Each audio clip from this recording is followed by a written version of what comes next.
Gracias por su compañía.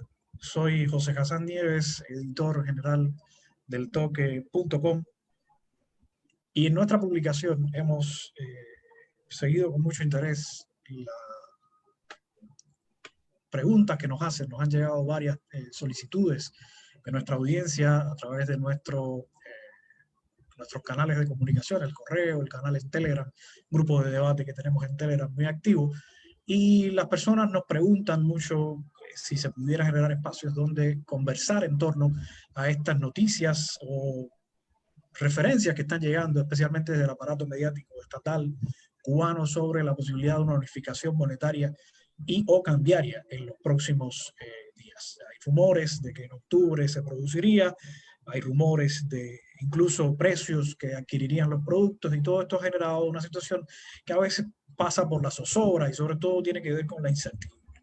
Nosotros no tenemos las respuestas oficiales al asunto, ni nuestro invitado de la tarde de hoy, pero sí un poco información basada en la ciencia y basada en la experiencia de nuestro invitado de esta tarde, el doctor Pavel Vidal Alejandro, doctor en Ciencias Económicas, como le decía hace un minuto, actualmente profesor en la Universidad Javeriana de Cali, Colombia, pero que en otro momento de su carrera trabajó en el Banco Central de Cuba y estuvo vinculado a asuntos de política monetaria también en el Banco Central de Cuba. Primero que todo, profesor, bienvenido. Muchísimas gracias por aceptar nuestra invitación. ¿Cómo está? Pues bien, muy bien. Aquí escuchando todas las informaciones que están llegando, y pues muchas gracias por esta invitación y muy buena esta iniciativa que han tenido desde el toque, ¿no? De hacer estos Facebook Live. Y bueno, ahí me precedieron varios economistas y colegas, ¿no? Peter Monreal, Everleni y Tamaris, así que ahí espero estar a la altura de ellos. Seguramente que sí, y sí, nos han honrado los colegas suyos con un tiempo que nos han dedicado en otras ocasiones. Hemos hablado precisamente de los retos económicos que vienen en la pandemia. Justo recordando eso, en una de las conversaciones que tuvimos con el profesor Omar Everleni Pérez Villanueva, el profesor sugería que quizás el escenario de la pandemia por la COVID-19 podía ser un momento, este shock que supone para todas las economías y especialmente para la cubana, donde vino a acelerar condiciones de crisis. Quizás era un momento para plantearse alguna medida en el ámbito de la política cambiaria.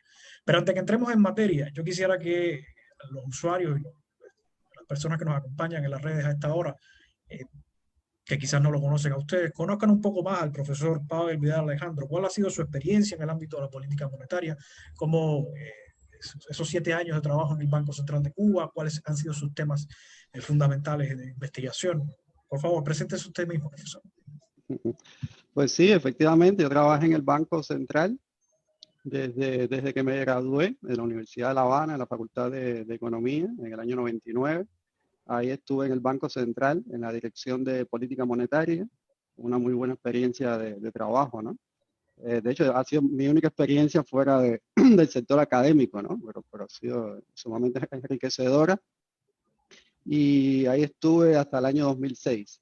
Por tanto, participé en el año 2004, 2005 en todo el proceso de desdolarización, en determinadas iniciativas que tuvimos desde la Dirección de Política Monetaria para hacer un cambio en el esquema de política monetaria, en el seguimiento de la inflación, de la liquidez, todos estos nuevos, muchos temas nuevos, porque en realidad el Banco Central de Cuba se creó en el año 1997. Anteriormente lo que teníamos era el Banco Nacional de Cuba, que tenía funciones de banca comercial, banca central, y tuve esta oportunidad de trabajar en un banco central nuevo y contribuir, ¿no? a toda esta formación de un nuevo esquema de política monetaria, un proceso de reformas económicas que también venía de los años 90, pero justamente ya en estos últimos años míos en el Banco Central, después de la desdolarización, pues hubo un cambio, ¿no? Y volvimos a la recentralización de la economía, a la cuenta única, y bueno, ahí en ese momento, pues me fui a terminar mi doctorado, que lo hice de conjunto en la Universidad de Oviedo en España con la Universidad de La Habana, y ese último periodo de mi doctorado, pues lo terminé en el Centro de Estudio de la Economía Cubana, donde trabajé junto con Omar Everleni desde el año 2006 hasta el año 2012. Y ahí, bueno, trabajé con Ricardo Torres, Juan Triana, muy buenos economistas cubanos, ¿no? Iriana Díaz y otros, ¿no? Y ahí pues amplié un poquito mi horizonte de análisis a temas macro económicos en general y todo el proceso de reformas económicas en Cuba. Y ya desde el año 2012 estoy trabajando aquí en Colombia, en la Universidad Javeriana en Cali, como profesor justamente de teoría y política monetaria y cambiaria internacional. Así que me he mantenido en esos temas. Y también como profesor de macroeconomía avanzada y trabajando temas de economía regional aquí en el Valle del Cauca, utilizando herramientas de pronósticos, econometría, y ese sería como el resumen de lo que he hecho en estos años.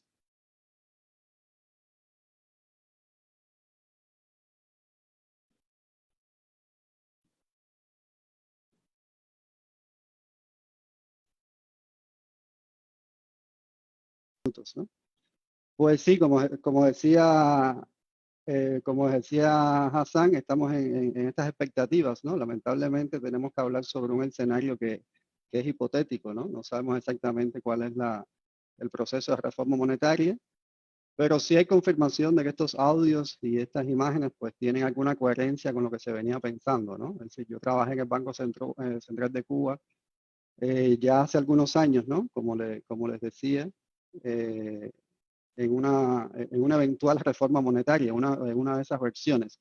Y desde allá hacia acá, pues han sucedido muchas cosas, ¿no? Y veo que hay la intención de hacer una reforma que implica mucho más allá que mover la tasa de cambio y mover las monedas, ¿no?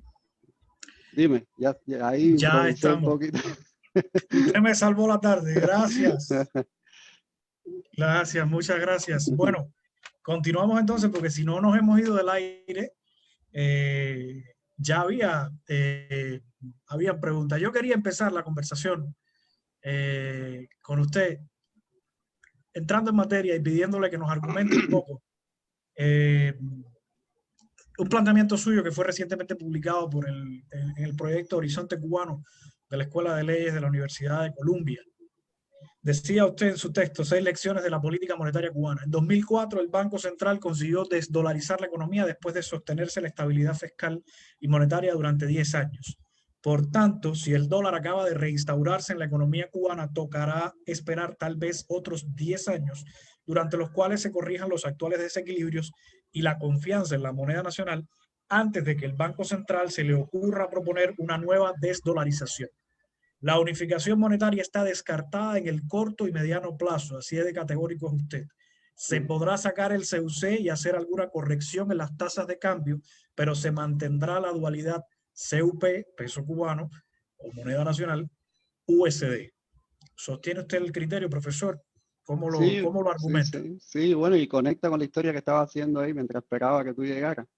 Pues yo trabajé en proyectos de unificación monetaria y pues este momento se preveía, pero bueno, nunca esperé que todavía en el 2020 estaríamos hablando de la doble moneda, ¿no? Esto estaba pensado para mucho antes y se sabe desde el 2010, ¿no? Cuando se definen los lineamientos, este era uno de los objetivos que estaban más repetidos y que había un compromiso, ¿no? Sobre este tema. Bueno, 10 años después parece que se va a enfrentar esta unificación, pero lo que yo llamaba la atención en este artículo para la Universidad de Columbia y es que nunca esperamos que en el momento en que se tomara la decisión de que fuera el día cero, ¿no? De este ajuste, sobre todo de las tasas de cambio y probablemente la salida del CUC, que justamente en ese mismo momento se iba a estar redolarizando la economía. Es decir, eso nunca se contempló en ningún tipo de propuestas, al menos de las que yo conozco. Y esto obedece a la coyuntura, ¿no? Es decir, se hace una reforma monetaria. Muchas veces el argumento para no enfrentar la reforma monetaria era que no era el mejor momento, ¿no? Cuba tiene una situación muy compleja, no tiene un acceso fácil a los mercados internacionales de capitales, no es miembro de las instituciones multilaterales financieras, no tiene suficientes reservas internacionales, tiene que aplicar una reforma, una devaluación de la tasa de cambio que tiene que ser de 20 veces, ¿no? Porque la brecha que hay entre las tasas de cambio es de las más grandes que ha habido en la historia de América Latina de tipo de cambios múltiples, es un ajuste muy significativo, y debido a todos estos factores siempre se decía que, bueno, habría que esperar el mejor momento, y justamente se va a hacer en el peor momento. De todas formas, yo creo que lo peor es no hacer nada. Y aún cuando sea en el peor momento, yo creo que afrontar los riesgos de todo el estrés financiero, la inestabilidad monetaria que esto provoca, pues así todo es mejor esa opción que seguir posponiendo la reforma monetaria. Pero es una reforma monetaria que se va a hacer en un momento en que estamos redolarizando la economía. Por tanto, todos los objetivos que teníamos con la reforma monetaria no se estarían cumpliendo. Se van a cumplir algunos, pero otros no, porque probablemente avancemos en la convergencia de tasas de cambio, pero se va a mantener la dualidad monetaria, lo que entre el peso cubano y el dólar estadounidense. Y yo también llamaba la atención que en el año 2004, cuando nosotros avanzamos en el Banco Central de Cuba en este proceso en coordinación con el Ministerio de Economía y Planificación, Ministerio de Finanzas de Precios, ¿no? Esto fue un trabajo bien coordinado, como lo tendrá que ser lo que se haga en octubre o noviembre, cuando se decida hacer, va más allá de la política monetaria. Este proceso necesitó en el año 2004 de determinadas condiciones, y es que tal vez no todos están al tanto, ¿no? Porque a veces en términos económicos la memoria siempre es de corto plazo, pero en Cuba hubo una inflación muy importante a inicio de los años 90. En el año 94 se implementaron las medidas de saneamiento financiero, se reforzó todo el sistema bancario, y hubo otro grupo de medidas, ¿no? Como la apertura de las remesas, el turismo, y todo eso nos dio un periodo desde el año 94 hasta el año 2004, en los cuales se mantuvo una estabilidad en los precios, es decir, precios altos, pero con una inflación baja. Eso es difícil de entender, pero es exactamente así. Mantuvimos unas tasas de cambio estables y se mantuvieron unos déficits fiscales bastante reducidos. Y eso le permitió al Banco Central proponerse la desdolarización. Es decir, la desdolarización no fue una imposición, fue una decisión de política, pero que tenía unos determinantes detrás, que se construyeron en 10 años. Por eso es que yo decía que si en algún momento pensamos en desdolarizar de nuevo la economía, pues habría que esperar un periodo. Digo 10 años porque fue el precedente reciente, pero la idea es que no va a ser en el corto ni en el mediano plazo. La pregunta del millón que se están haciendo las personas que usted de alguna manera la describió, si quizás, dice usted, avance hacia la convergencia de las tasas de cambio. Aquí hay que decir entonces, para los que no sepan, de la diversidad de tasas de cambio que existen. La oficial 1 a 1 para el sector estatal, que significa que un peso cubano es igual a un USD, y que no hay que ser economista para saber que es irreal esa tasa. Y está la tasa de CADECA. En el caso del USD, sería, no tengo claro ahora cuál sería la tasa, porque antes, cuando estaba el gravamen estaba en torno a 20 CUP por un CUC, por un USD. Y hay otras tasas también para la zona del Mariel, para los experimentos con los taxis cooperativas en La Habana. Y la pregunta que se hace la gente, ahora hay un audio que dice que va a estar a 20 CUP por un CUC, un USD, me disculpo, no es. ¿Hay manera de vaticinar cuál sería la tasa? Porque la pregunta que todos se hacen, que quisieran ver respondida, pero que yo no creo que exista la respuesta, sino en los entes que van a tomar la decisión, es cuál sería esa tasa convergente, digamos, en el estado actual de la economía cubana. Sí, bueno, podemos olvidarnos de esas tasas marginales, ¿no? Que una para la compra de materiales de construcción, otra para el Mariel. Esos son determinados experimentos, ¿no? que se hicieron en esta política económica durante el periodo de la presidencia de Raúl Castro, donde se hicieron varios experimentos, ¿no? Y por ahí quedan esas tasas residuales, pero bueno, hay dos tasas de cambio principales para el peso cubano. Una es la tasa de cambio oficial, que es la tasa de cambio de 1 a 1, que es la tasa de cambio que viene desde décadas anteriores, que tal vez respondía y tenía algún tipo de fundamentos en la economía cubana de los años 80, con ese tipo de relaciones que tenía con el campo socialista, con la Unión Soviética. Pero hoy, todavía 30 años después, tenemos la tasa de cambio de los años 80, y esa es la tasa de cambio que necesita una corrección, pero la necesita una corrección desde hace muchísimo tiempo. En los años 90, la tasa que se depreció fue la tasa de cambio de Cadeca, bueno, que después la asumió Cadeca. Esto empezó por el mercado informal, justo como está sucediendo ahora. De hecho, hay muchas cosas de lo que viene sucediendo en 2019, 2020, que tiene un parecido con lo que sucedió en los años 90, en los años 91. Por eso algunos economistas estamos diciendo que esto se parece como sin decir que vamos hacia el periodo especial, pero sí hay muchos indicadores que se parecen estamos en un punto intermedio entre el año 90 y el año 91. Y en esos años, pues la tasa de cambio del peso cubano se depreció. No sé si se acuerdan, el mercado informal estaba como a 5, a 7 por 1 y llegó hasta 150. Después, a partir de las medidas de saneamiento financiero, se apreció 40, 30, y después en el año 95, cuando se crean las CADECAS asumen esta tasa de cambio y después se va revaluando hasta el año 2005, donde se hace el último movimiento de la tasa de cambio del peso cubano en las CADECAS. Y esa tasa de cambio que hoy se habla, ¿no? De que probablemente sea esta de 20, 24, 25, todavía es una tasa de cambio o ya hoy en día una tasa de cambio que tiene un rezago que es de 15 años. Entonces, pero así todo es una tasa de cambio que está más cerca de lo que podría ser la tasa de cambio de equilibrio de la economía. Entonces, esa depreciación de la tasa de cambio a 25, bueno, que terminó en 25, en realidad la empresa estatal cubana nunca la reflejó. Si la empresa estatal cubana se mantuvo funcionando con el precio, con la tasa de cambio de los años 80, lo cual significa un tremendo subsidio, lo cual significa una malísima asignación de los recursos financieros, lo cual significa una distorsión tremenda de sus balances financieros. Y justamente eso es lo que se quiere corregir. Se quiere hacer un ajuste de los balances de las empresas estatales.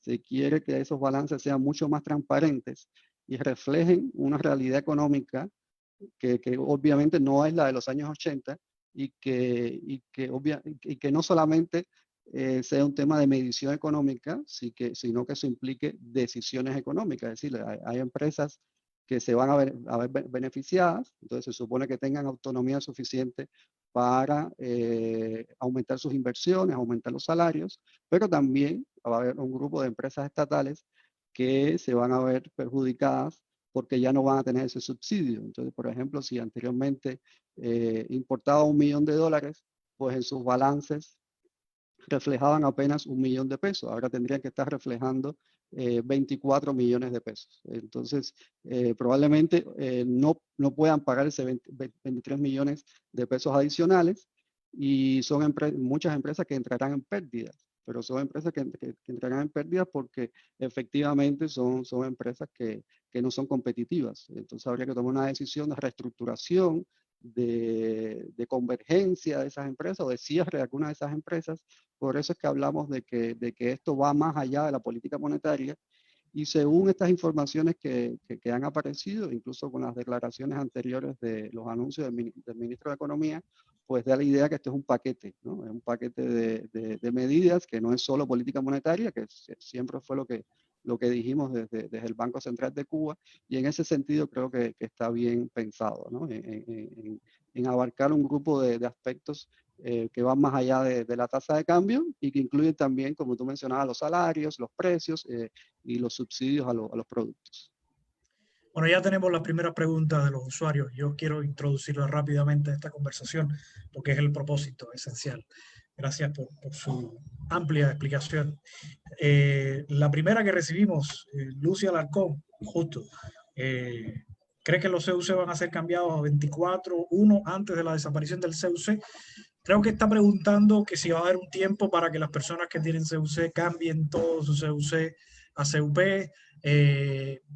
y si también eso se conecta con otra preocupación que hay, que qué va a pasar con los depósitos bancarios de las personas en CUC. Yo creo que hay antecedentes al respecto en la política económica de Cuba, así que quizás esta es una pregunta que se puede responder relativamente fácil, profesor. Es fácil y es difícil si... A ver, efectivamente, en los años 60 y en el año 2004, bueno, en los dos momentos que se ha hecho, se ha avanzado en un proceso de sustitución de monedas en Cuba, en los dos eventos se respetó el dinero en los bancos y no hubo, asociado directamente a la medida, no hubo una pérdida del valor de los ahorros.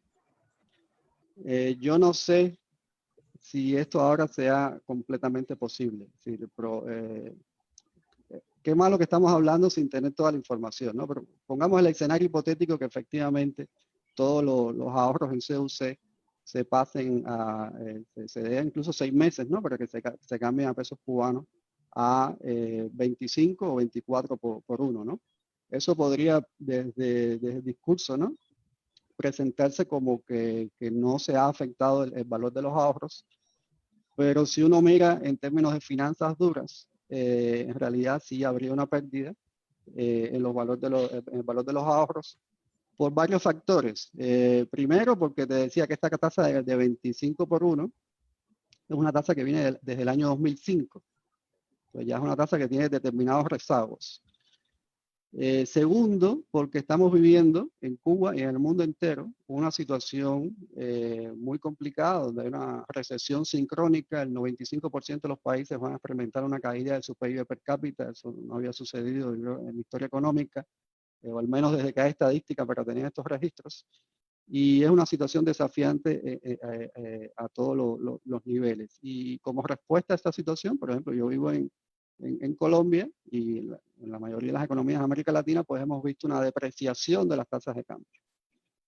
Entonces, si el cambio de CUC a pesos en las cuentas de ahorro se hace a esta tasa de 24 o 25, pues en realidad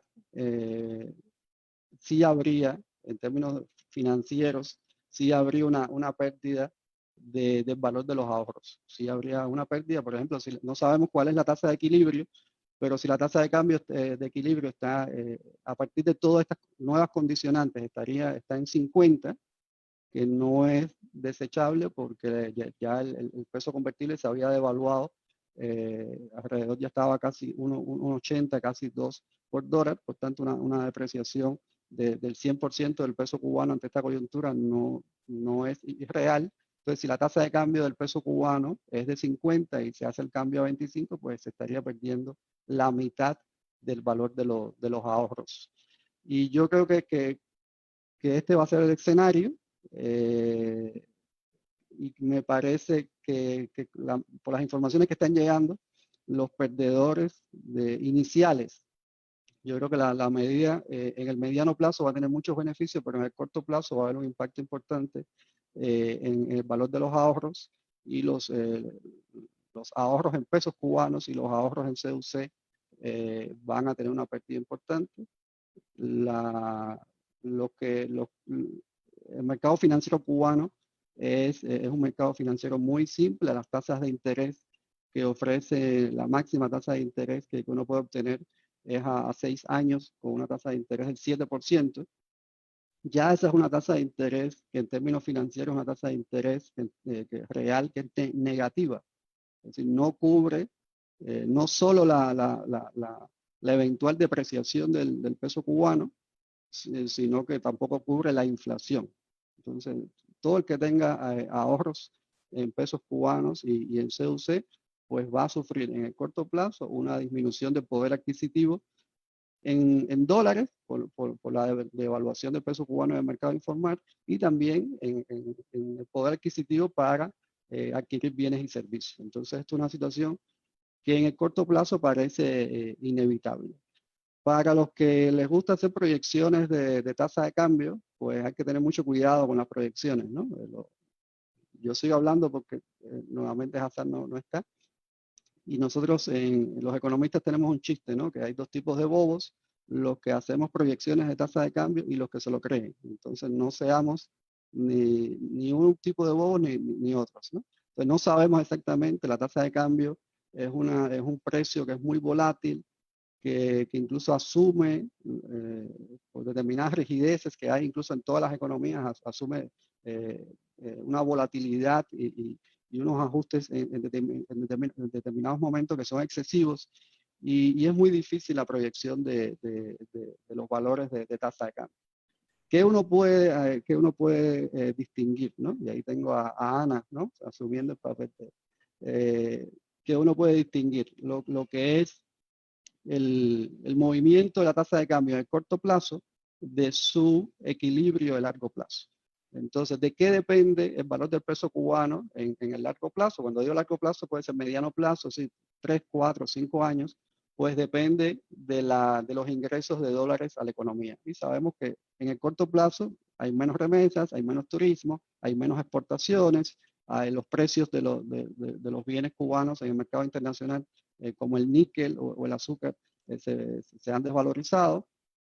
En el corto plazo hay menos dólares y eso significa que la tasa de cambio es una tasa de cambio muy, muy depreciada. Además de este efecto real que tiene que ver con la pandemia, pues también tenemos la incertidumbre.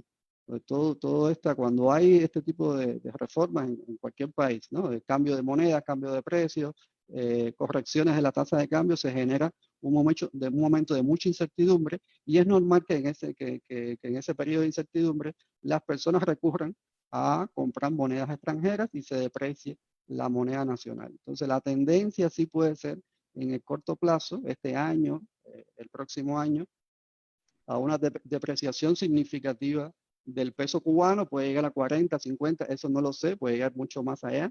En los años 90 llegó a 150, pero el choque era mucho más grande que lo que hay en estos momentos. A ver, ya pero, no. ¿sí? Sí, adelante. Es que nos están haciendo ya muchas preguntas y una idea nada más, ¿no? Porque este tema de la tasa de cambio, todo el mundo quiere hacer proyecciones y yo no voy a hacer la proyección del valor, pero que entendamos que esto depende del flujo de dólares y que en el corto plazo puede haber lo que los economistas llamamos una sobrereacción, en inglés se llama overshooting, del tipo de cambio, no el tipo de cambio, pero el tema de las expectativas se deprecia mucho y después se corrige y se va acercando a su valor de equilibrio de largo plazo. Y esto pasó también en los años 90, el tipo de cambio llegó a 150 y después hubo una corrección. Entonces no sabemos cuáles son los valores del tipo de cambio, pero se pueden dar estos movimientos que estoy explicando. Bueno, les pedimos disculpas a todos porque Hassan tuvo problemas de conexión, entonces me sumo a la transmisión.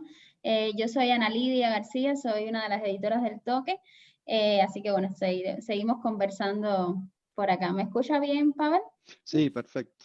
Nos llegan muchas preguntas y una de las cosas que nos preguntan constantemente acá en los comentarios es qué sectores de la economía se verán más afectados, es cuáles son, digamos, las afectaciones más tangibles para la población de la unificación. Usted hablaba de que va a disminuir el poder adquisitivo de las personas porque los ahorros se devaluarán, sobre todo quienes tengan ahorros en CUC.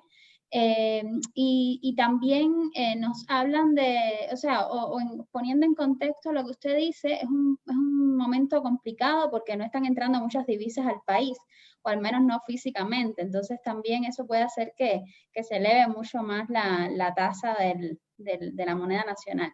Entonces, bueno, le mezclé dos preguntas, pero básicamente es qué sectores de la economía usted considera que se verán más afectados con la unificación, y cómo el tema de la unificación va a afectar a las empresas y a su vez a la población, al cubano de a pie. Sí, probablemente nunca sepamos exactamente qué sectores se afectaron o no por la unificación, porque los sectores también se están afectando a nivel de lo que está pasando en términos de la pandemia, ¿no? Y eso está sucediendo en todas partes. Está todo mezclado. Todo mezclado. Y la pandemia pues está generando un costo adicional, sobre todo los sectores que son intensivos en contacto físico, ¿no? Lo que son los restaurantes, los bares, los gimnasios, todo lo que tiene que ver con viajes, turismo, las aerolíneas. y es probable que algo de eso quede, ¿no? Es decir, no se sabe la pandemia hasta dónde. Mucha gente piensa que vamos a volver al punto inicial, donde estábamos en febrero de este año, pero muy probablemente algunas de esas tendencias se queden, y estos sectores contactos intensivos en contacto físico pues queden como proporcionalmente, queden más pequeños dentro de las estructuras de la economía, y se espera que los sectores que están conectados a la economía digital sean los sectores que tengan más crecimiento. También se ha visto que en medio de la pandemia, sectores como la agricultura, que eso vale para Cuba, son sectores que han mantenido determinadas resistencias y tienen crecimiento, conectado a la agricultura, a la industria de alimentos, farmacéuticos, las telecomunicaciones. Son sectores que parece que son como los ganadores de esta recesión mundial y de estos efectos. Entonces, ahí Cuba no está completamente aislado de este tema, y el mismo sector privado, que está muy cercano al turismo,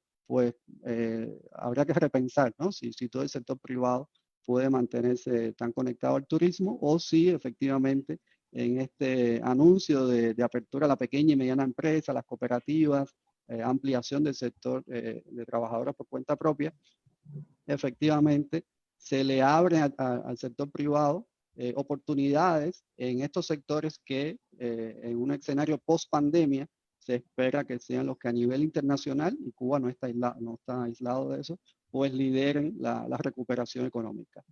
Esa es una primera señal. Lo otro es que junto con el ajuste de la tasa de cambio, se está hablando de eliminar subsidios a productos y aumentar salarios, y que se va a hacer, había uno de los principios de la política económica que es darle más importancia a la demanda interna. Y esto es importante porque la economía cubana siempre ha estado como muy dependiente de las restricciones externas, de los dólares, pero si a partir de ahora el salario va a tener un mayor peso dentro de los ingresos de los hogares, y evidentemente la demanda interna va a ser también una fuente de oportunidades para las inversiones nuevas que se hagan, para el sector privado, para las cooperativas que pueden orientarse a satisfacer esa demanda que aparecerá desde las empresas estatales que resulten exitosas y se beneficien de la devaluación del peso cubano.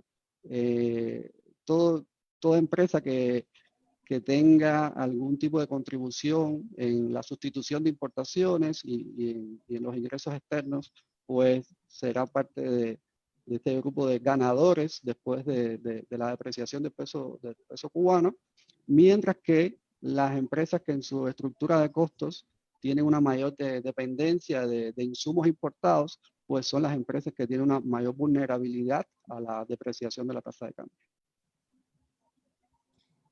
Sí, con ese tema del aumento del salario, las personas igual tienen muchas dudas, porque sí, ¿no? Van a aumentar el salario, pero a la vez van a subir los precios, y como usted decía, va a haber un grupo de productos que hasta hoy son subsidiados y que van a subir los precios. Si se cumplen los documentos que están dando vuelta por las redes, pues realmente muchas personas, aunque les suban el salario, pues igual su poder adquisitivo va a ser bajo. Entonces, ahí como que las personas tienen mucha duda con respecto a ese tema, ¿no? Sí, es muy difícil que en un día, ¿no? con una reforma monetaria, pues eso no crea riquezas. Se puede crear algún tipo de distribución, de redistribución, y puede ser que algunos sientan un beneficio inicial en sus balances, ¿no? en su situación financiera. Pero yo creo que los beneficios de esta reforma monetaria vienen después, una vez que logramos tener una economía que no tiene una única moneda, pero al menos avanza hacia tener una única tasa de cambio, que de hecho es más distorsionante para una economía tener tipos de cambios múltiples que tener varias monedas. Tú puedes tener dos monedas, pero si tienes una tasa de cambio única que refleje los hechos económicos, pues las distorsiones disminuyen. Entonces, si al menos el aumento de precios y el aumento de salarios y el aumento también esperamos que de pensiones, ¿no?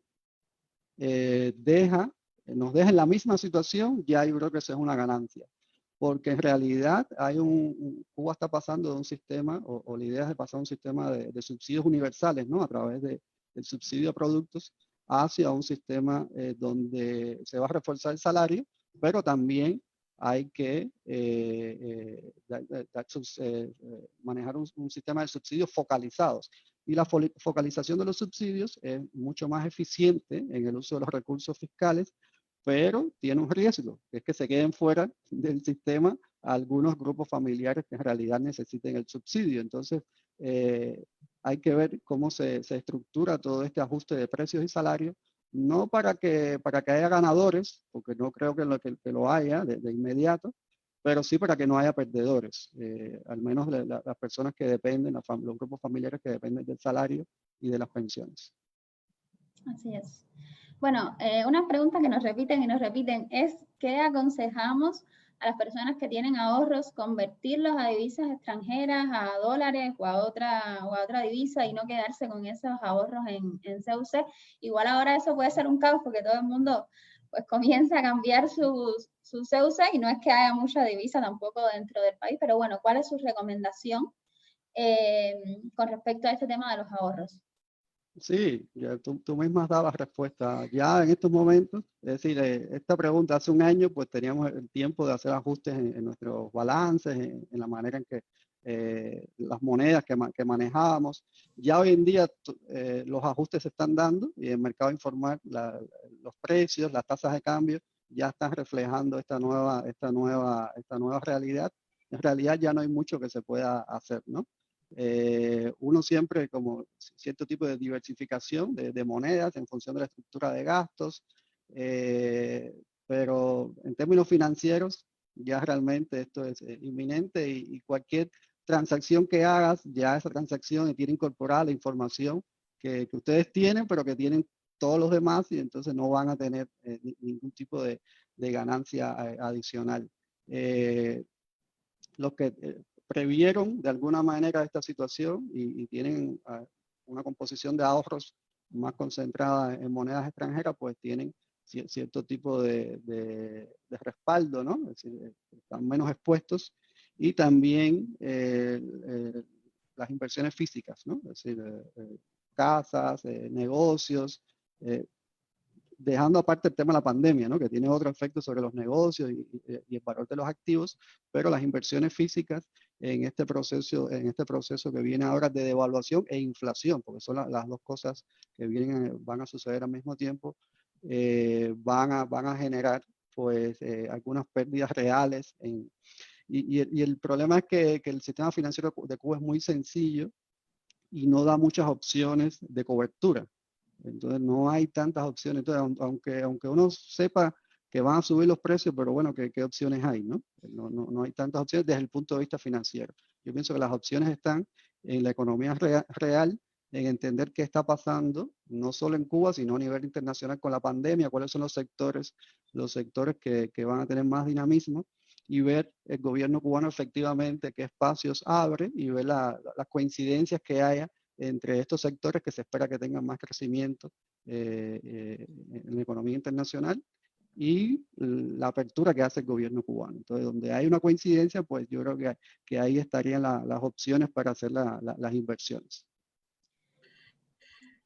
Aprovecho para reaparecer, profesor. Apareces y te vas. Horrible. Muchísimos problemas técnicos, pero menos mal que teníamos a Anita de reserva.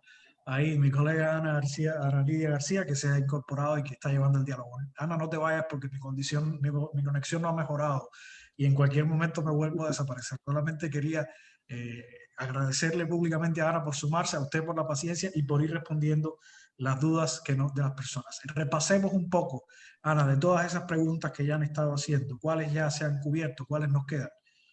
Sí, hay un tema que es el tema del para sector también privado. actualizar porque se van incorporando nuevos usuarios. Sí, estábamos hablando ahora del tema de los ahorros, que es algo que le preocupa mucho a las personas, o sea, si ya no nos dio tiempo a cambiar antes, ¿qué hacemos ahora? Y bueno, evidentemente Pavel aconseja pues la diversificación, como han recomendado otros economistas, y que, bueno, evidentemente quien tenga inversiones en propiedades, en negocios y en divisas extranjeras, pues podrá asumir este momento de una mejor manera, ¿no? Y bueno, también nos han preguntado mucho el tema del sector privado. Esa pregunta no la hemos respondido porque sabemos que va a haber cierto apoyo del Estado a las empresas estatales, pero bueno, como el sector privado pues no tiene empresas y está como en esta situación legal todavía que no es favorable, pues realmente puede sufrir un gran impacto en esta situación, porque evidentemente van a tener que subir mucho los precios y bueno, digamos que por carambola o directamente la población se verá también afectada. Entonces, si nos pudiera hablar un poquito de cómo cree que el sector privado va a verse ante esta situación de unificación monetaria, sería también interesante. Bueno, en principio el ajuste más duro es para la empresa estatal, ¿no? Como decíamos, ya en los años 90 el peso cubano se depreció y todo el sector privado, las familias, todos nos ajustamos a esta nueva realidad. Los que quedaron pendientes fueron precisamente, las que quedaron pendientes fueron las empresas estatales y son las que van a sufrir el choque más importante. Va a ser para todos los que manejan finanzas, los balances contables en las empresas estatales, va a ser un momento de mucho, como se llama, estrés financiero y probablemente estrés personal, porque no sabemos cuál es la tasa de cambio, pero si se están haciendo estos seminarios con un ejemplo de 20-1 y se está hablando que las cuentas de ahorro pasan con 24, pues va a ser una devaluación muy grande de la moneda. Justamente va a ser parecida a la devaluación que sufrieron las familias y el sector privado, ¿no? Que existía, ¿no? Al inicio de los años 90, pues el tipo de cambio estaba en 7-1 y pasó a 140, 150. Fue justamente una depreciación de 20 veces.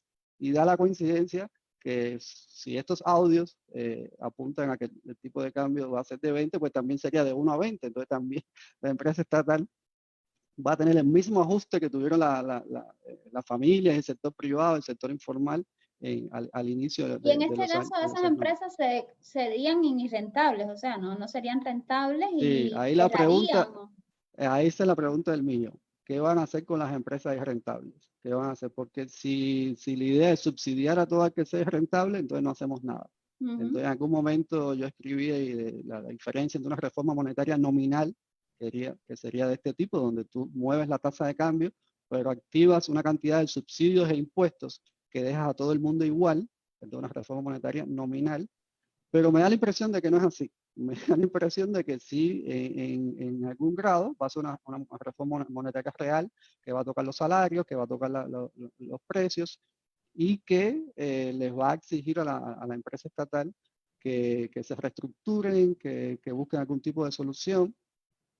Claramente, como esto es un ajuste que se ha pospuesto tanto y hay empresas que viven con la tasa de cambio de los años 80, mira, en el sector de la manufactura hay millones de ejemplos de empresas que no tienen nada de competitivas. Entonces hay muchas de estas empresas que van a tener que cerrar.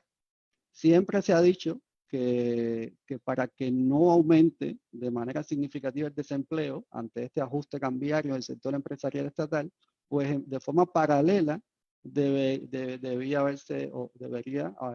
dársele más espacio al sector privado y al sector cooperativo. Y justamente el ministro de Economía hablaba de estas nuevas intenciones. Entonces, si esto funciona de manera paralela, pues esto lo que significa una reorganización del empleo, un nuevo reajuste del empleo desde el sector estatal hacia el sector no estatal. Entonces, eso sería como el tipo de ajuste que esperamos que suceda en una reforma monetaria real. Pero bueno, hay que esperar a ver que salgan los documentos finales con todos los detalles. Digamos que en ese escenario entonces estaría mucho más propicio, digamos que urgente el tema de finalmente acabar de reconocer la pequeña y mediana empresa y fortalecer el sector no estatal, ¿no? Porque si una vez más el sector no estatal tiene que acoger a todas estas personas que terminan o que no pueden seguir en empresas estatales que no son rentables, pues entonces hay que seguir fortaleciendo el sector privado, ¿no? Exactamente. Y en esta reorganización, si aumentan los salarios, pues la demanda interna puede ser también un motor de expansión del sector privado, así que se generen negocios para atender esa demanda que vienen unos trabajadores estatales que ya no van a tener unos salarios tan reducidos, sino que van a tener unos salarios con determinado poder adquisitivo y van a poder demandar determinados bienes y servicios que el sector privado podría suministrar. Entonces el sector privado podría no solo orientarse al turismo, sino también orientarse a la demanda interna, y yo pienso que ahí pueden venir oportunidades. Lo que pasa es que estamos en medio de una pandemia, entonces a veces uno habla de las oportunidades del sector privado y se olvida, ¿no?, de todo lo que está sucediendo en todo el entorno macroeconómico e internacional. Entonces es un entorno muy complicado para todo el mundo, ¿no?, para el gobierno, para las empresas estatales y para el sector no estatal. Así es. Bueno, Hassan, si tienes por ahí en lo que yo estaba hablando, ¿se han sumado más preguntas?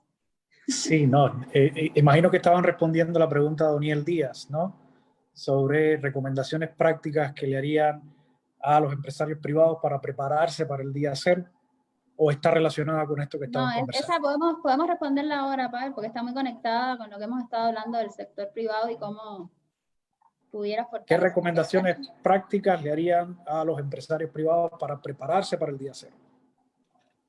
Como decía, el impacto inicial va a ser más que todo en la empresa estatal. Entonces, lo que hay que estar pendiente es cómo esos impactos se transmiten hacia el resto de la economía. Un impacto positivo puede ser el aumento de la demanda interna, ese podría ser un impacto positivo. Un impacto negativo es el impacto que tiene sobre las cuentas de ahorro, sobre el valor de las cuentas de ahorro cuando lo miras en términos de dólares. Y también el sector privado pues tiene que ver qué es lo que pasa. Yo sé que a veces uno está más pendiente de lo que le queda más cercano, pero uno tiene que entender qué está pasando con el entorno macroeconómico. Hay que ver hay que esperar que el gobierno dé los datos finalmente de qué está sucediendo con la economía este año, y sobre todo qué va a suceder con el déficit fiscal. Es decir, ahora que vamos supuestamente a avanzar hacia darle un mayor peso al peso cubano, pues tenemos que estar muy pendientes de dónde provienen esos pesos cubanos. Es decir, y la principal fuente de emisión de pesos cubanos es justamente, viene por el presupuesto del Estado. Y ahí hay unos indicadores de vulnerabilidad. Hay que empezar a estar mirando también esos indicadores, que lo miran los inversionistas extranjeros cuando van a analizar cualquier economía. Pues el sector privado también tiene que estar pendiente de qué pasa con la macroeconomía cubana, con sus equilibrios. Y hay dos métricas que son claves. Una es el déficit fiscal, que esperaríamos que en algún momento regrese a tener una proporción que esté por debajo del 3% del PIB. Lleva ya desde el año 2015 estando en un promedio de 7.2% del PIB. Es un déficit fiscal que no es sostenible y que no es una buena señal para la sostenibilidad y la credibilidad del peso cubano. O sea, es un indicador que tiene que tener una corrección en un futuro cercano.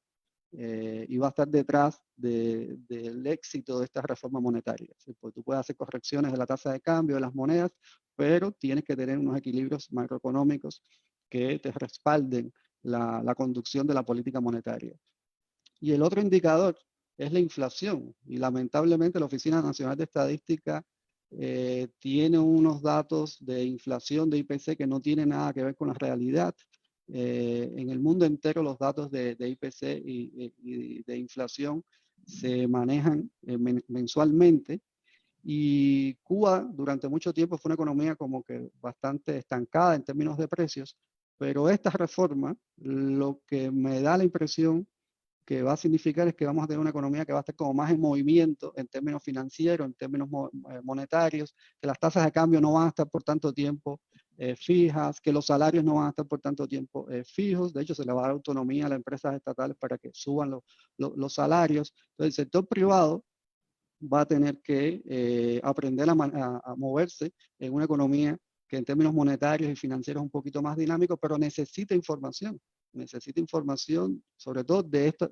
Hay otras, pero estas dos métricas, la inflación y el déficit fiscal. Entonces, en términos de como macroeconomista, esa sería como mi recomendación al sector privado.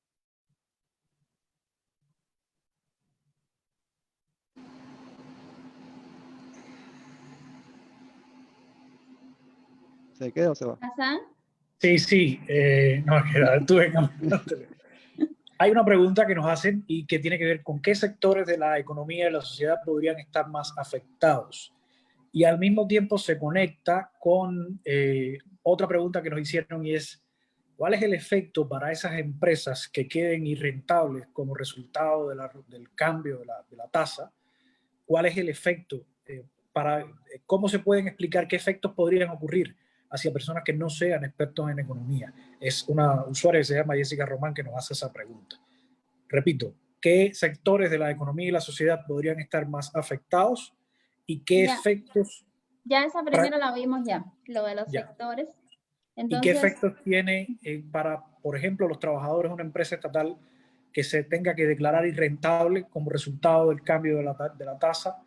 ¿Qué efectos posibles se vaticinan? Sí, algo hablamos de esto, pero bueno, en general siempre se habló que este es el problema de una reforma cambiaria o una devaluación tan significativa de la tasa de cambio, que en el corto plazo genera tensiones, genera inestabilidad, genera pues problemas, ¿no?, para determinadas empresas, para poder mantenerse rentables, genera peligros de inflación.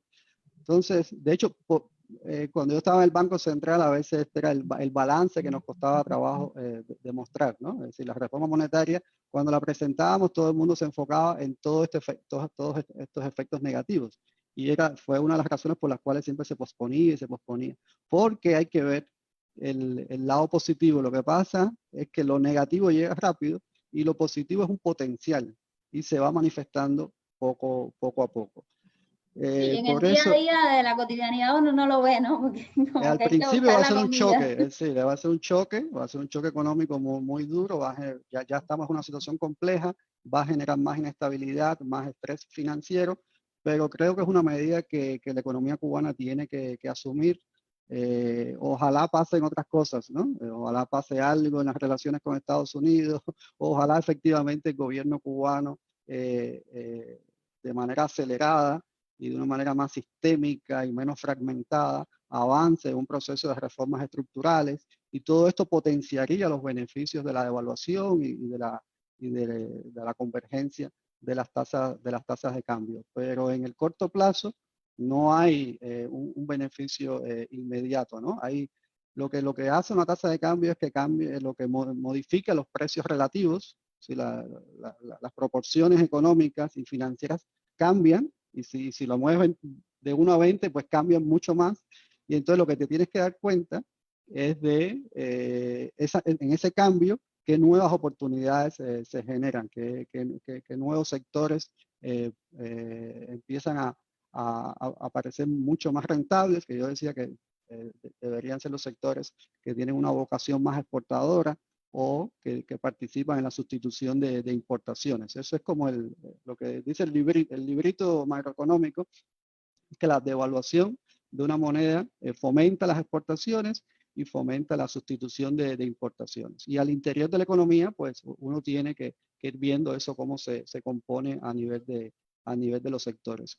Pero al mismo tiempo estamos viendo que todo esto va a ir acompañado de un cambio en el sistema de precios, en el sistema de salarios, y que esto va a tender a darle un papel más protagónico a la demanda interna. Entonces yo creo, si me están preguntando oportunidades para el sector privado, yo creo que en la demanda interna pueden aparecer oportunidades que anteriormente no existían, ¿no? Porque estamos también en una economía con unos salarios muy bajos, con unas tasas de cambio muy distorsionadas. Pues a partir de estas reformas y estos cambios en los precios relativos, pues pueden aparecer retornos para las inversiones que anteriormente eran retornos negativos. Tenemos estas dos preguntas que me parecen muy interesantes y que siento que están relacionadas. ¿Cuáles son las variables fundamentales a controlar por el Banco Central para mantener estabilidad en la tasa de cambio en el sector informal? ¿Qué medidas podría usted adelantar para este fin? Pero eso yo creo que es una pregunta previa. ¿El Banco Central puede mantener, tiene su alcance, su posibilidad? ¿Hay acciones que puede acometer que eviten el descontrol o promuevan una estabilidad de tasas de cambio en el sector informal?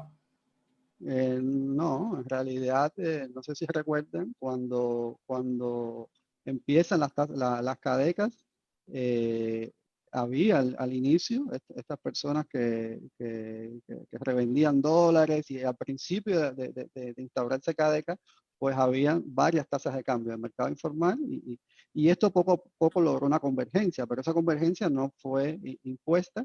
El mercado informal pues es un mercado flexible, es decir, no se regula a través de métodos administrativos, y más bien lo que hay que ir mirando qué está pasando en el mercado informal para entender cuáles son las señales que hay en la economía. Y si la tasa de cambio se devalúa a 50, 60, a 80, pues hay que entender que eso es una señal del mercado, de que hay menos dólares, que hay más incertidumbre. Pero yo hablaba de que usualmente en este tipo de eventos hay una sobrereacción del tipo de cambio, una depreciación significativa, pero por lo general después viene una corrección del tipo de cambio.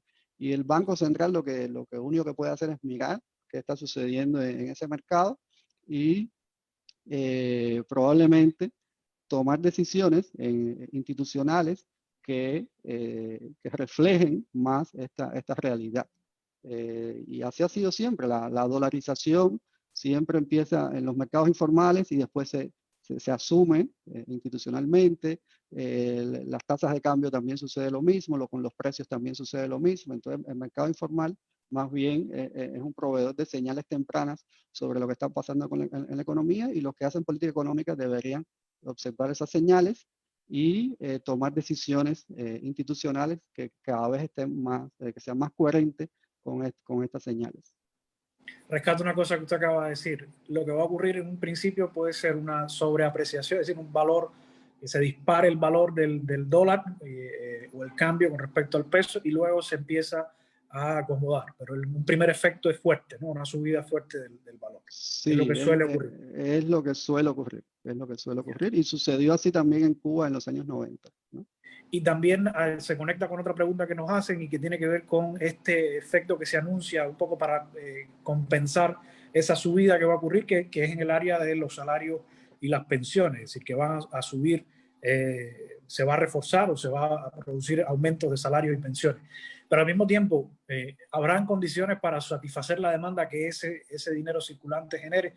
¿Conecta esto con lo que usted explicó de una previsible inflación en la sociedad o la economía? Sí,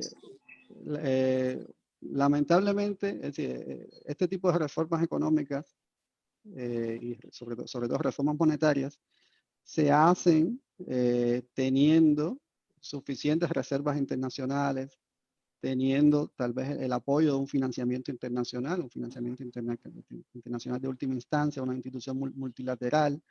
Se hacen con indicadores, en el momento que tienes indicadores macroeconómicos que tengan algún tipo de superávit o déficit pequeños, de manera tal que tú usas el dinero o parte de las reservas internacionales, de este financiamiento y del espacio de política fiscal para suavizar este impacto de corto plazo. Porque en el corto plazo es un impacto negativo. Y así tú haces una transición suave hacia los beneficios de mediano plazo. El problema es que estamos haciendo esta medida sin ninguna de esas condiciones. Es decir, no hay reservas internacionales suficientes, no hay un préstamo internacional de última instancia, y como decía, el déficit fiscal ya lleva desde el año 2015 una proporción de 7.2% del PIB. Entonces ya todas lo que se llaman las municiones macroeconómicas, el gobierno cubano las había utilizado para suavizar los impactos de la crisis venezolana, del escalamiento de las sanciones del gobierno de Donald Trump y de la pandemia. Y entonces ahora también tenemos la reforma monetaria. Entonces no hay suficiente espacio de política macroeconómica para suavizar estos impactos. Por eso el escenario de una depreciación significativa en el corto plazo en los mercados informales de la tasa de cambio a mí me parece como bastante probable. Hay una pregunta que me resulta muy interesante, pero que parecería irracional, pero tiene todo el sentido del mundo, al menos para mí. Y dice, si llevamos 20 años así, ¿por qué hay que hacerlo ahora? Tal vez la respuesta es ¿por qué no se hizo hace 20 años? ¿No? Es decir, nosotros tuvimos una reforma económica que empezó con los lineamientos y que no dio resultados suficientes. La explicación de por qué no dio suficientes resultados tiene varias explicaciones, pero una de ellas, y una de las más importantes, es que nunca se acometió esta reforma de precios, de salario, de tasa de cambio. Entonces sí me parece que si el gobierno... y la vamos a hacer justo en este momento. Y justamente ahora, sí, tal vez como ya estamos como en el subsuelo, pues ya hagamos todos los cambios y a partir de aquí, pues vamos a ver cómo vamos avanzando, ¿no? Pero el éxito de todo esto, pues depende también de cómo avancen las reformas estructurales, de cómo efectivamente el gobierno logra implementar una reforma estructural de amplio alcance, que no sea una reforma tan lenta como la anterior. Ya sabemos que esa lentitud no funcionan las reformas lentas, no funcionan las reformas que no van acompañadas de estos ajustes monetarios y cambiarios, y necesitamos también que aún en este mundo de tanta incertidumbre, pues Cuba se comprometa con una inserción internacional, ¿no? Donde la inversión extranjera y el apoyo de la comunidad cubana en el exterior sea mucho más significativo. Y también está pendiente pues lo que pasa en las elecciones de Estados Unidos, ¿no? Que sabemos que el mercado de Estados Unidos pues es clave para la economía cubana, ¿no? Y ahí también hay algunas expectativas, pero igual no sabemos qué pueda suceder, ni tampoco es recomendable, ¿no? Estar esperando a que venga una solución desde fuera. Por eso a mí me parece que es muy sabio, ¿no? Haber empezado todas estas reformas estructurales desde ya, aun cuando no estén dadas todas las condiciones. Eso le iba a decir, sería interesante que usted mencionó varias, el tema de la inversión extranjera, de que la comunidad cubana en el exterior puede invertir. ¿Qué otras reformas de ese tipo pudiera hacer el Estado cubano, ¿no? Como especie de recomendaciones al gobierno cubano, si nos están escuchando ahora mismo, para acompañar este proceso de unificación monetaria? O sea, ya sabemos que va a haber devaluación, que va a haber déficit, que los impactos primeros van a ser muy negativos, pero que hay muchas otras cosas sin esperar qué pasa con las elecciones de Estados Unidos, sin esperar qué viene de afuera, que desde adentro podemos ir haciendo. ¿Cómo usted ubicaría esas prioridades o esas reformas que deben hacerse? No, todo lo que dijo el ministro de Economía. Ojalá todo lo que dijo se cumpla, ¿no? Es decir, yo creo que el consenso de los economistas es que justamente lo que anunció en esta mesa redonda es lo que se ha venido proponiendo desde hace ya bastante tiempo. Las dudas están en la ejecución, en la velocidad, en el respaldo institucional y político, ¿no? Sabemos que las reformas anteriores, la burocracia, determinadas resistencias a los cambios, influyeron para que al final no avanzaran o no tuvieran la escala con las cuales se había pensado. Y esas son las dudas políticas, institucionales, en la manera en que se van a ejecutar. Pero lo que habló de pequeña y mediana empresa, cooperativas, que el experimento de las cooperativas no agropecuarias se acabe, que todo el tema de la comercialización del sector agrícola concentrada en acopio, en monopolio de acopio, pues se reestructure, darle más espacio a la inversión extranjera, el papel de la demanda interna, esta misma reforma. Yo creo que los anuncios y el camino y las recomendaciones están y de alguna manera ya ellos se comprometieron con este camino, ¿no? Hay que ver cuál es el apoyo político, institucional y la instrumentación de todo esto. Y la velocidad, ¿no? Del asunto. Y la velocidad, sí, por aquí hablamos de 10 años, 20 años, hace 30 años, la tasa de cambio de los años 80, ¿no? Todo es así como por década, como si estuviéramos hablando de meses, ¿no? Así es. Profesor, le voy a hacer una batería de preguntas que tenemos en los comentarios, aunque ya casi que estamos llegando al final y yo agradeciéndole el tiempo que nos ha dedicado y la paciencia. También le invito a que después pase usted por los comentarios que se han generado en nuestra propia página. Algunas, no todas las preguntas las hemos podido responder y quizás usted tiene alguna respuesta para alguna de ellas después. Estas que voy a hacer son, digamos, preguntas generales que no sé si usted tenga respuesta, pero en honor al tiempo que nuestros usuarios han dedicado, pues creo que es justo compartírselo. Van sobre este tipo, ¿en qué monedas se entregarían las remesas? Si los cubanos podrán cobrar en NLC o en moneda nacional. Este es interesante porque el CUC perdió la equivalencia con el USD, por qué se empezó a imprimir indiscriminadamente la moneda del CUC. Por ahí van cómo quedaría la tasa de cambio con Western Union. Entonces son las preocupaciones. Para mí sobre todo son señales de por dónde andan las preocupaciones de la audiencia y de las personas sobre lo que va a pasar. Tome de esto usted lo que quiera responder. Si puede responderlas todas, mejor todavía. No, pues hay muchas que dependen de la instrumentación, ¿no? Eso es lo que nos falta, ¿no? Es decir, va a haber algo de pagos en salarios en dólares, porque se está dolarizando, no hemos hablado mucho de eso, pero es que al mismo tiempo se está dolarizando una parte de la economía. Y la dolarización de la economía en realidad reduce los beneficios de la devaluación y de la reforma monetaria. Es decir, yo decía que nunca pensamos que en el momento en que del día cero al mismo tiempo se iba a estar dolarizando la economía. Ese tipo de escenario nunca se consideró. Por tanto, los beneficios de esta reforma monetaria están limitados. Yo creo que son positivos, es decir, en el mediano plazo es un paso importante, pero sabemos que la unificación de... Espera que me está entrando una llamada.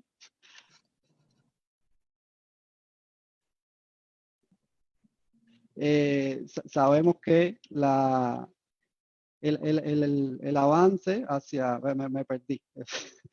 No se preocupe. O sea, de que llegamos a este momento de la unificación en un escenario que no se había previsto, que es un escenario de dolarización. Sí, de dolarización entonces, ¿cómo se va a manejar la política económica nuevamente con dolarización y con una tasa de cambio que puede ser de 20 a 1? Eso, hay muchas cosas que habría que identificar allí, pero ya eso sería ya más en la instrumentación. De las preguntas, pues me llama la atención, creo que tenemos que reflexionar qué pasó mal con el CUC. Sí, porque el CUC justamente iba a ser la moneda de transición hacia la unificación y realmente terminó siendo la moneda de transición entre la dolarización y la dolarización, o entre la dolarización y la redolarización. Entonces algo pasó mal con el CUC, tenemos que aprender de estos errores. Yo trabajaba en el Banco Central en ese momento, se hicieron un grupo de recomendaciones de política económica y en realidad no se tomaron en cuenta. Alguna de ellas, por ejemplo, fue que desde el año 2004 se rompió la caja de conversión que había con el CUC. Por cada CUC en circulación había $1 de reserva en el Banco Central. Eso probablemente con un esquema de política monetaria cambiaría demasiado rígido. Se podía haber flexibilizado, pero tenía que haberse sustituido por otra regla de política económica. Algo que le pusiera un límite a la emisión de CUC, eso nunca se definió, nunca se diseñó esa regla sustituta de la caja de conversión, con lo cual la política monetaria quedó con toda la discrecionalidad para emitir CUC, y en política económica siempre es bueno los balances entre regla y discrecionalidad. Hay que tener discrecionalidad para tener cierta flexibilidad para adaptarse a los choques que suceden, que son inesperados, pero tiene que haber como un orden en la manera en que se maneja la política económica, unos límites, porque la política monetaria pues da determinados espacios para influir en la economía y ayudar a la economía en épocas de crisis, pero hay unos límites, y esos límites con el CUC se sobrepasaron ampliamente. Para que esos límites no se rompan, pues uno tiene que tener una regla, que tiene que ser verificable, y tiene que haber transparencia en las estadísticas monetarias, que tampoco fue algo que también faltó y todavía falta. Y no podría pasar, sí, eso mismo me preocupa. Disculpa que te interrumpa, Pavel, ahora con el tema de la moneda nacional, o sea, con el CUP, porque se van a subir los salarios mucho, y entonces no podría haber también un problema de que se imprima mucho moneda nacional. Claro. Todos esos fallos en la política monetaria y en general la política fiscal y la política macroeconómica que acompañó al CUC después de la desdolarización, tiene varios errores y tiene varias lecciones que debemos tomar en cuenta ahora que queremos darle mayor protagonismo a la política monetaria que acompaña al peso cubano. Y una de ellas es la transparencia en las estadísticas financieras y monetarias, y empezar por la inflación. Es decir, no tiene sentido avanzar en un proceso de de cambio de precios, cambio de salario, y las personas, pues, ¿cómo van a saber ellos? Bueno, lo puedes ver por tu vida cotidiana, pero es importante tener una estadística clara de índice de precio al consumidor que esté en dólares, porque la economía se va a seguir dolarizando, que esté en pesos y que hay un índice de precio al consumidor unificado que dé claridad sobre qué está pasando con los precios. Si no hay un indicador claro de inflación, si no tenemos, y supuestamente estas reformas monetarias son para avanzar en transparencia, son para avanzar en una mejor medición económica en las empresas, en los salarios, pero tenemos también que tener la medición macroeconómica. Y para la política monetaria, el indicador clave es la inflación. Entonces, una recomendación, como tú decías, si el gobierno cubano nos está escuchando, pues por favor que trabajen en un buen índice de precio al consumidor y lo que lo publiquen, como todos los países, lo publiquen mensualmente, para nosotros saber efectivamente qué va a pasar con los precios después de todos estos ajustes que se van a estar haciendo. Bueno, yo creo que ya es momento de agradecerle al profesor doctor Pavel Vidal por su tiempo y sus respuestas a todas las preguntas que nos han hecho llegar, o a casi todas las preguntas que nos han hecho llegar. Yo le agradezco otra vez y si puedo, pues le pido una última idea, una última recomendación, una última reflexión que quiera compartir con las personas que nos han acompañado, y que este video quede ahí también para que pueda volver a ser consultado. Estará en YouTube, está en Telegram también, en nuestro espacio en Telegram, y puedan volver aquí a buscar respuestas o quizás orientación en estos tiempos que se avecinan y que es de esperar vengan momentos tensos con el manejo de las finanzas en el país, sobre todo a nivel familiar, ¿no? Sí, ¿no? La recomendación es justamente el trabajo que ustedes hacen de dar información y escuchar distintas fuentes, y es muy bueno que estén entrevistando a distintos economistas, que veamos también el lado social de toda esta situación y que estemos bien informados, que entendamos también cómo funciona el mundo, ¿no? Porque a veces Cuba lo tratamos como un caso muy aislado, muy diferente, que no aplica nada, pero no es así. Y yo llevo 8 años viviendo en Colombia y todo lo que aprendo en Colombia pues me da un punto de vista y una dimensión para entender incluso lo que sucede en Cuba. Entonces la información es clave para entender estos procesos. Sabemos que estamos en un momento de redes sociales donde muchas fake news, muchos rumores y lamentablemente también eso es el resultado de la poca información oficial que hay, ¿no? Entonces hay que buscar fuentes alternativas porque no hay información oficial suficiente, pero también hay que tener un discernimiento de todo esto que es verdad, que no es verdad, y ahí yo pues felicito, ¿no?, el trabajo de ustedes y esta iniciativa. Agradecidos nosotros de ustedes, economistas como usted y como otros de sus colegas que se esfuerzan tanto en hacernos comprender a los no economistas y también esa manera de participar, que es importante que todos lo hagamos, y especialmente ustedes desde su área de conocimiento. Profesor, que tenga una feliz tarde. Muchísimas gracias. Y hasta la próxima. Gracias a usted, hasta la próxima.